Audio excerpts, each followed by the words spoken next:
Why do you think most people don't ever reach financial freedom in their lives? Do you think it's a psychology thing, a mindset thing? Obviously, let's take, the very practical elements out of the equation. So, severe hardship, poverty, all of those kinds of things. Yeah. But people that are in that sort of middle layer that are comfortable, why do they never, some of those people never really reach a point of financial freedom? I think humans defer to the paths they've seen before them.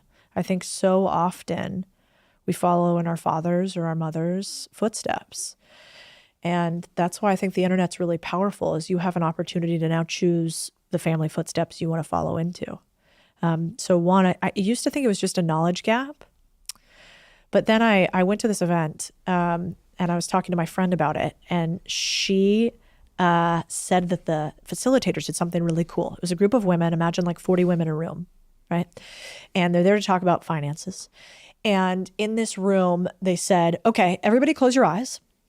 And I want you to picture money. Picture money right now. And then I want you to turn your body into the shape you feel when you hear the word money, right?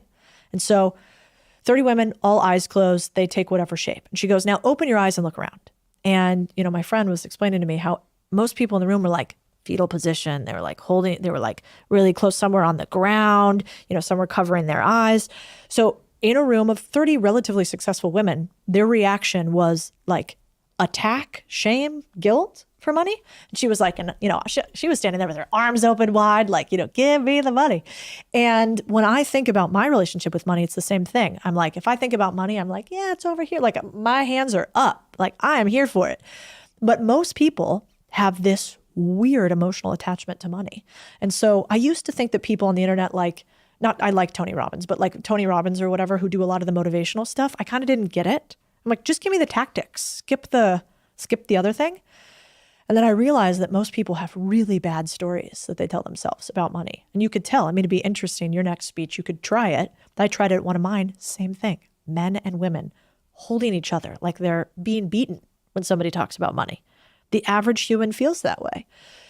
And so I think it all comes down to what we believe, which is hard for somebody in finance like me to say, Typically, I would think, well, if you knew what to do, you could just do it. But that's not the case. It's you have to believe that you can do it. And the only way I can figure out to get more people to believe that they can do it is to show more people who are super normal or in fact below average doing the damn thing.